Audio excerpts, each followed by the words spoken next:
Admiral Krell of the Dominion fleet gazed at the planet below, a satisfied click emanating from his mandibles. Earth had fallen quickly as expected. The humans had put up a valiant but ultimately futile resistance against the most powerful military force in the known galaxy. Their orbital defenses had been obliterated in the first wave, their major cities reduced to smoldering ruins in the second.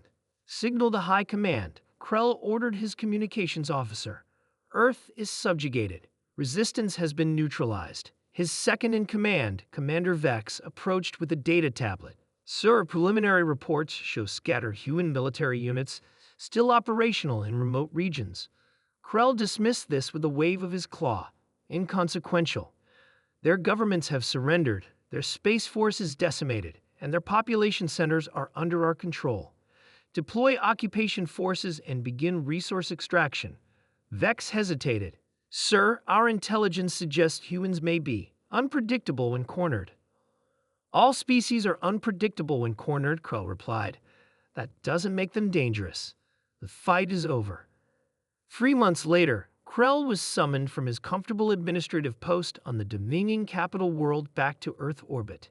The situation had deteriorated rapidly. General Tom Miller watched the distant flashes of orbital combat from his underground command center in the Rocky Mountains. What had started as desperate guerrilla actions had evolved into something the Dominion clearly hadn't expected.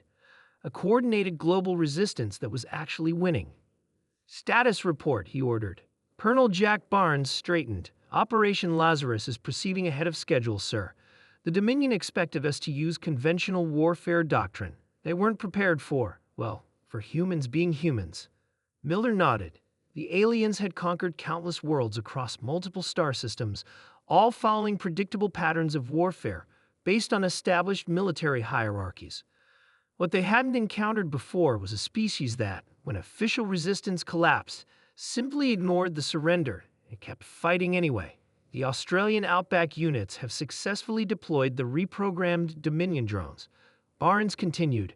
Russian special forces have captured 3 more of their transport ships using the cloaking technology we reverse-engineered, and the international science team has finally cracked their communications encryption. Dr. Emma Davis, head of the scientific division, spoke up. The Dominion operates on absolute technological superiority. They've never needed to innovate during conflict before because no species has ever taken their technology and improved upon it while fighting back. That was the key difference. Humans hadn't just refused to accept defeat. They treated the Dominion invasion as a resource opportunity, capturing technology, adapting it, and in many cases, enhancing it. Their military doctrine is inflexible, Barnes added. When we hit them with their own weapons, but modified to work in ways they never considered, they follow textbook responses that make them predictable. Miller smiled grimly. How soon until Phase 3?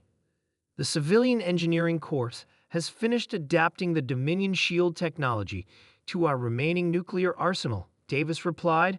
Combined with the propulsion systems we've salvaged, we can deploy them against their capital ships within 48 hours. The Dominion thinks they won when they took our cities, Miller said.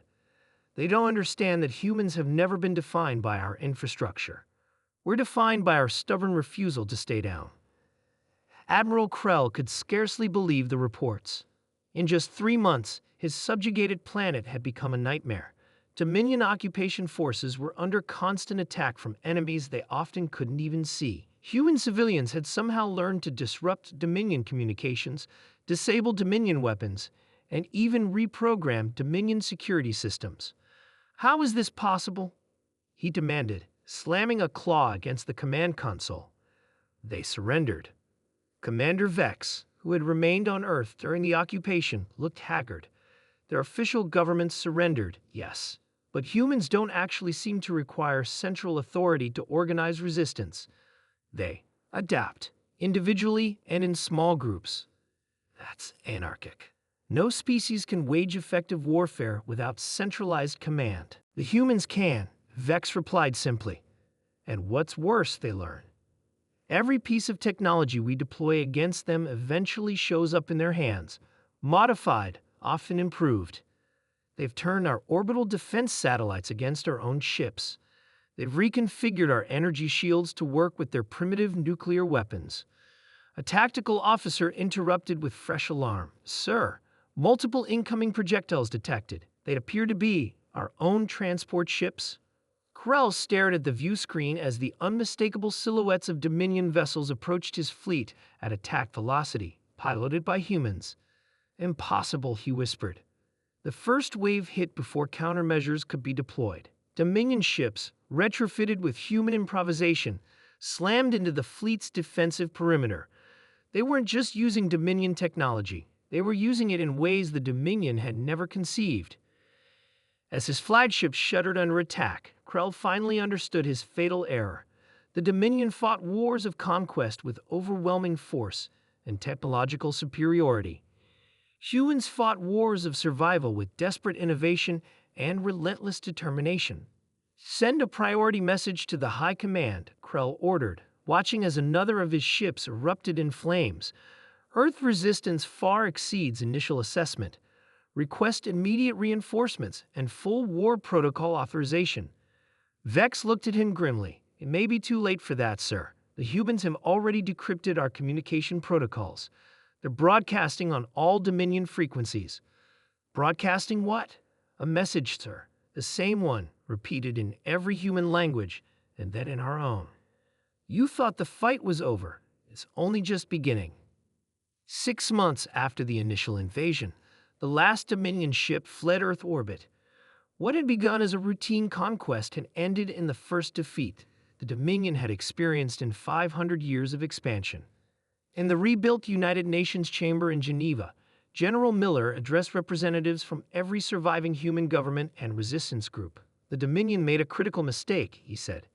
They judged our capability based on our technology, not our nature.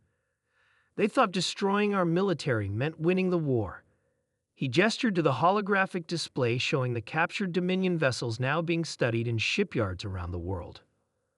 What they didn't understand is that humans have never measured victory by the initial battle. We measure it by who refuses to accept defeat.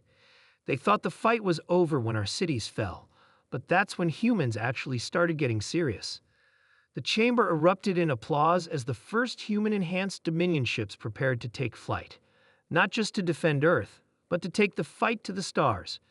The Dominion had started a war. Humanity would finish it.